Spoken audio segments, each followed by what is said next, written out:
ایک بادشاہ تھا، وہ پھولوں کی سیج پہ سویا کرتا تھا۔ خادمہ اس کے لیے پھولوں کی سیج بچھایا کرتی تھی۔ مدت گزر گئی، پھولوں کی سیج پہ سونے کا عادی تھا۔ ایک دن خادمہ نے سوچا، لونڈی نے سوچا، روزانہ بادشاہ اس سیج پہ سوتا ہے، پتہ نہیں کیا لطف ہوگا۔ کمر سیدھی کرنے کے لیے، اس سیج کا لطف اٹھانے کے لیے وہ بھی لیٹ گئی۔ سیج تیار کرنے کے بعد ایک لمحے کے لیے کمر سیدھی کی تو سارے دن کی تھکی ہوئی تھی، آنکھ لگ گئی۔ بادشاہ وقت پر اپنے حجلہ میں داخل ہوا، اپنے اس خاص کمرے میں داخل ہوا تو ایک لونڈی کو پھولوں کی سیج پہ سویا ہوا دیکھا تو غیرت سے جل بن کے کباب ہو گیا۔ ایک لونڈی کی یہ اوقات کہ بادشاہ کی سیج پہ سوئے۔ اس نے جلاد کو بلایا، کہا اس کو الٹا لٹکاؤ اور اتنا مارو کہ اس کی جان نکل جائے، تاکہ باقی خدام کو پتہ چل جائے کہ بادشاہوں کی سیجیں، ان کے بستر، ان کے گھر کتنے مقدس ہوا کرتے ہیں۔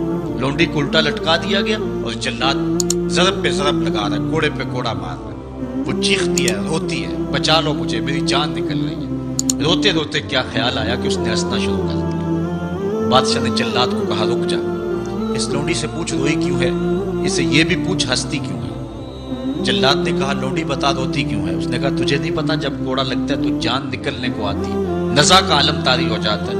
کہا یہ تو سمجھ ہے، لیکن ہنستی کیوں ہے؟ کہا ہنسی مجھے اس بات سے آئی ہے کہ چند لمحوں کے لیے سوئی ہوں، اتنی تکلیف کاٹ رہی ہوں، سوچا جو عمر بھر ہوگی سوتے ہوئے جس کو، اس کا کیا بنے گا؟ جس کی زندگی بیت گئی اس سیج پہ سوتے ہوئے، اس کا کیا بنے گا؟ صاحبو، یہ دنیا پھولوں کی سیج نہ بنائیں، اس دنیا کو اللہ کی عبادت کے لیے گزاریں، ذکر فکر میں گزاریں، سحری کے وقت اٹھ کے مصلے پہ کھڑا ہو کے رونا سیکھیں، اللہ کے حضور آئیں، سارے کام چھوڑ دیں، رزق کی تلاش میں رازق کو بھول نہ جائیں۔ تم سمجھتے ہو دکان بند کر کے چلے گئے تو شاید میری آج کی سیل کم ہوگی۔ سیل دینے والا، رزق دینے والا، رزق کے دروازے کھولنے والا وہ رب ہے۔ جاؤ اس کے حضور جاؤ اور جا کے اس سے مانگو، مالک، رزق کا مالک بھی تو ہے، تیرے ہاتھ میں سارے خزانے ہیں، میری مدد فرما۔ دیکھنا کہ رحمتوں کے کس طرح دروازے کھلتے ہیں اور جو تمہیں ملتا ہے اس میں برکت کتنی ہوتی ہے۔ آج ہر بندہ یہ کہہ رہا ہے کہ میرے کاروبار میں برکت نہیں ہے، لاکھوں کماتا ہوں، پتہ نہیں چلتا جاتے کدھر ہے۔ مسئلہ اصل ہے یہی کہ رزق میں بے برکتی آ گئی ہوئی ہے، اس لیے کہ ہماری پیشانی میں سجدے نہیں رہے، ہماری آنکھوں میں حیا نہیں رہا، ہمارے لبوں پہ قرآن کے نغمے نہیں رہے، ہماری سوچوں میں پاکیزگی نہیں رہی اور خیالوں میں طہارت نہیں رہی۔ آج غلاظت ہی غلاظت، گند ہی گند، اور جو ہے وہ شہوت ہی شہوت اور بے حیائی ہی بے حیائی آنکھوں میں، نظروں میں، خیالوں میں بھر دی گئی ہے۔ بازار میں چلے جائیں، گھر چلے جائیں، گھر کا دروازہ بند کر کے، مقفل کر کے بھی اگر آپ سمجھتے ہیں کہ میں محفوظ ہو گیا ہوں، آج تو وہاں بھی محفوظ نہیں رہا جاتا۔ عجیب صورتحال بنی ہوئی ہے۔ اپنے گھروں کو ان ساری شرارتوں سے پاک کرو اور اپنی نظروں کو پاکیزگی سکھاؤ، پھر دیکھنا کہ کس طرح برکتیں ہوتی ہیں اور کس طرح رحمتیں ہوتی ہیں۔ عبادت کے دو مفہوم حضرت امام رازی نے بیان فرمائے ہیں۔ آپ فرماتے ہیں التعظیم لامر اللہ، عبادت کا مفہوم یہ ہے کہ اللہ کے امور کا، اس کے حکم کی تعظیم کی جائے۔ اللہ تعالیٰ جل شانہ کا حکم ہے تو دل جھک جائیں اس کے حضور اور اس کو ہی بڑا جانا جائے۔ اور دوسری بات والشفقۃ علی خلق اللہ، عبادت کا مفہوم یہ ہے کہ مخلوق خدا پر شفقت کی جائے۔ حضرت امام غزالی نے 40 کے اندر لکھا کہ عبادت کی 10 قسمیں ہیں، ان میں سے پہلی قسم نماز ہے، جو عبادات میں سب سے اہم اور سب سے بڑی عبادت ہے۔ دوسری قسم زکوٰۃ ہے، تیسری قسم روزہ ہے، چوتھی قسم حج ہے، پانچویں قسم تلاوت کلام مجید ہے، اور چھٹی قسم ہر وقت ذکر الہی میں رہنا ہے، ساتویں قسم حلال رزق کے لیے کوشاں رہنا ہے، اور آٹھویں قسم پڑوسی، ہمسائے، ساتھی اور دوستوں کے حقوق ادا کرنا ہے، اور نویں قسم امر بالمعروف اور نہی عن المنکر کرنا ہے، اور 10ویں قسم اتباع رسول صلی اللہ علیہ وآلہ وسلم کرنا ہے۔ یہ عبادت کی صورت ہے۔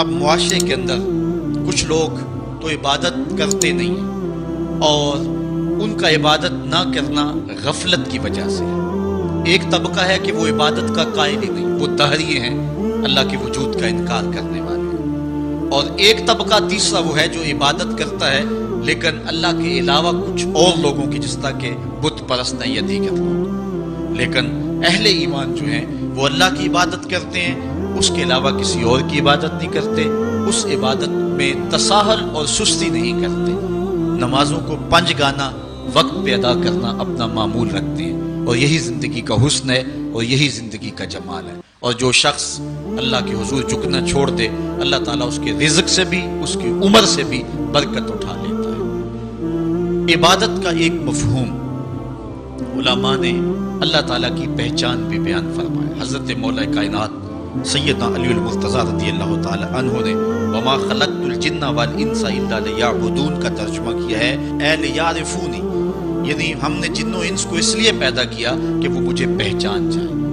اللہ تعالیٰ جل شانہ کی پہچان بندے کے اوپر جو ہے وہ ضروری ہے، اور جو شخص اس دنیا پہ رہ کے رب کی معرفت حاصل نہ کر سکا تو وہ قیامت کے دن بھی نابینا اٹھایا جائے گا۔ اللہ تعالیٰ جل شانہ نے یہ بات قرآن میں واضح طور پہ بیان فرمائی، من کان فی ہذہ اعمی فہو فی الآخرۃ اعمی واضل سبیلا، جو اس دنیا پر اندھا رہا کل قیامت کے دن بھی اندھا ہی اٹھایا جائے گا۔ اس سے ان آنکھوں کی جو ہے وہ بے نوری مراد نہیں ہے، وہ تو حدیث میں آتا ہے جو آنکھوں سے آزمایا گیا کل قیامت کے دن اس کو اللہ جزا دے گا۔ اس سے دل کی بے نوری مراد ہے۔ ساری زندگی گزار دی، کاروبار کا پتہ کیسے کرنا ہے، سیاست کا پورا پتہ ہے کیسے کرنی ہے، ایک ایک امر کا پتہ ہے، ہر چیز کا پتہ ہے، نہیں پتہ تو جس نے پیدا کی ہے، جو ہمارا خالق ہے، جو ہمارا رازق ہے، جو ہمارا مالک ہے، ہم لمحہ لمحہ ایک ایک ساتھ ایک ایک گھڑی جس کے محتاج ہیں۔ شیخ سعدی فرماتے ہیں سانس اندر جائے تو پھر بھی اس کے محتاج ہے، اندر سے خیریت سے باہر آئے تو پھر بھی اس کے محتاج ہے، اگر اندر والا باہر نہ آئے تو پھر بھی موت، باہر والا اندر نہ جائے تو پھر بھی موت۔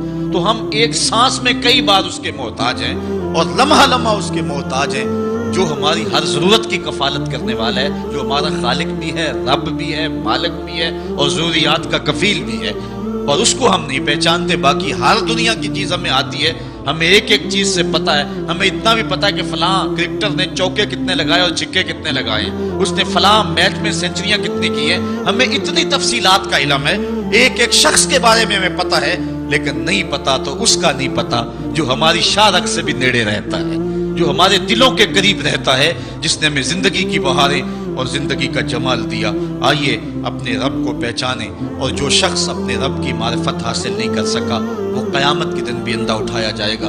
اللہ تعالیٰ جل شانہ نے محبوب علیہ الصلوۃ والسلام کے سینے پر اترنے والی اس کتاب میں اس بات کو اعلانیہ طور پر واضح بیان فرمایا گیا۔ اسی لیے اقبال نے کہا تھا دل بینا بھی کر طلب خدا سے کہ آنکھ کا نور دل کا نور نہیں ہے۔ میں عبادت کے عنوان سے گفتگو کو ادھورا سمجھوں گا جب تک میں حضور کی ابدیت کو بیان نہیں کروں گا۔ حضور کی عبادت کا عالم یہ ہے، اللہ کے حضور سجدہ ریزیوں کا اور دیگر عبادت کی جتنی بھی اقسام اور صورتیں ہیں، آقا کریم اللہ کے حضور ساری ساری رات قیام فرماتے ہیں۔ ہمیں تو جگایا جاتا ہے، اذانیں دی جاتی ہیں، پھر بھی نہیں اٹھتے، لیکن وہاں کیا ہے کہ اللہ تعالیٰ خود فرماتا ہے محبوب ساری رات جاگا نہ کرو، کچھ سو بھی تو لیا کرو۔ اللہ اکبر۔ اور اتنی اللہ کے حضور عبادت کرتے ہیں حتی تتورم قدمہ، یہاں تک کہ حضور علیہ السلام کے مبارک قدم جو ہیں وہ سوج جاتے ہیں۔ اور آقا کریم علیہ الصلوۃ والسلام سے کہا گیا حضور آپ کے وسیلے اور صدقے سے اللہ نے اگلوں اور پچھلوں کے گناہ معاف کر دیے، لیکن اس کے باوجود بھی آپ اتنی کثرت کے ساتھ عبادت کرتے ہیں۔ تو حضور نے فرمایا کہ میں اللہ کا عبد شکور نہ بنوں، اس کا شکر گزار بندہ نہ بنوں جس نے اتنی نعمتیں اور اتنی کرم نوازیاں میرے اوپر نازل فرمائی۔ اس نے اتنا کرم کیا، ذرا دیکھیں تو صحیح، اپنے اندر جھانک کر کے تو دیکھو کتنے کرم ہے اس کے، کتنے فضل ہے اس کے، کتنی نعمتیں ہیں جس کا ہمیں علم بھی نہیں ہے، لیکن وہ ہمارے اوپر پہم برس رہی۔ میرا ایک دوست تھا، اس کے منہ میں یہ جو لعاب آتا ہے اس کی مقدار کم ہو گئی، تو اتنا مسئلہ بنا اس کے لیے کہ ایک آنکھ کی بینائی بھی جاتی رہی، دوسری آنکھ کی بینائی بھی متاثر ہو رہی ہے۔ مرض کیا ہے کہ منہ میں یہ جو لعاب آتا ہے یہ قدرتی گریس ہے، نظام انہضام میں مدد دیتی ہے، بولنے میں طاقت دیتی ہے۔ اگر یہ لعاب کم پڑ جائے جس کو ہم نے کبھی نعمت ہی نہیں سمجھا، یہ بھی اللہ کی نعمت ہے۔ دنیا کا بہت بڑا شخص اوناسس یونان کا رہنے والا تھا اور جہازوں کی کمپنی ہے اس کی، لیکن ہوا کیا، یہ دنیا کے وہ جو امیر ترین لوگوں کی فہرست بنتی ہے اس میں شاید دوسرے یا تیسرے نمبر پہ اس کا نام تھا۔ تو آج کل تو سنا کہ پاکستان میں ایک شخصیت آگے جا رہی ہے اور پہلے نمبر پہ آنے والی ہے، تو بس تھوڑے نمبر رہ گئے ہیں۔ ورنہ جو ہے وہ پوری دنیا کا سب سے امیر ترین شخص ہمیں کسی اور ملک میں ڈھونڈنا پڑے گا، وہ ہمارے خون پسینے کو نچوڑ کر کے ہمارے اندر سے کوئی ہوگا۔ قوم فروختن و چیرزاں فروختن، دعا کرو عشرائے ثانی کے دامن سے نکلتے ہوئے نور کی روشنی میں اب سورج کی کرنیں بھی نکل رہی ہیں اور رب کی رحمت کو بھی جو ہے وہ نزول ہو رہا ہے۔ دعا کرو اللہ میرے ملک کو صالح قیادت نصیب فرمائے۔ تو اوناسس جو ہے وہ جہازوں کا کام کرتا تھا، اس کی بہت بڑی جو ہے وہ کمپنی تھی۔ ہوا اسے کیا، اس کے یہ آنکھوں کے جو پوٹے ہیں یہ کام کرنا چھوڑ گئے۔ یہ قدرت نے سسٹم لگایا، آٹومیٹک سسٹم، ادھر سے تنکا اڑا، ادھر آنکھ بند ہو گئی، ادھر عزم ہوا، ارادہ ہوا، آنکھ بند ہو گئی۔ اتنی جلدی یہ سسٹم کام کرتا ہے۔ اس کو یہ مرض لاحق ہوا کہ یہ جو پٹھے ہیں نا اس کے، یہ کام کرنا چھوڑ گئے۔ اب ڈاکٹر سنوشن ٹیپ لگا کے آنکھ کھولتا تھا اور رات کو سونا ہوتا تو وہ ٹیپ اتار دیتا۔ کسی نے اوناسس سے پوچھا کہ تیری زندگی کی سب سے بڑی آرزو، انٹرویو کرتے ہوئے اس نے کاش میں اپنی آنکھیں اپنی مرضی سے کھول سکوں۔ کہا اس کے لیے قیمت لگانی پڑے تو کوئی پیسے لگا سکتا ہے؟ اس نے کہا ساری دولت جھونک دوں گا لیکن کاش اپنی آنکھیں اپنی مرضی سے کھول سکوں۔ تو یہ کتنی بڑی نعمت ہے، ہم نے کبھی سوچا، گمان بھی نہیں کیا کہ کیا کیا سسٹم اس نے لگائے ہوئے۔ یہ تو ایک سادہ سا سسٹم ہے، ورنہ کیا نظام انہضام کا سسٹم ہے، تنفس کا نظام ہے، اور اس کے علاوہ جو ہے وہ دماغ اللہ نے عطا فرمایا ہے۔ کتنا غافل شخص ہے کہ اس کی اتنی نعمتیں وصول کرنے کے بعد بھی اس کے حضور حاضر نہیں ہوتا۔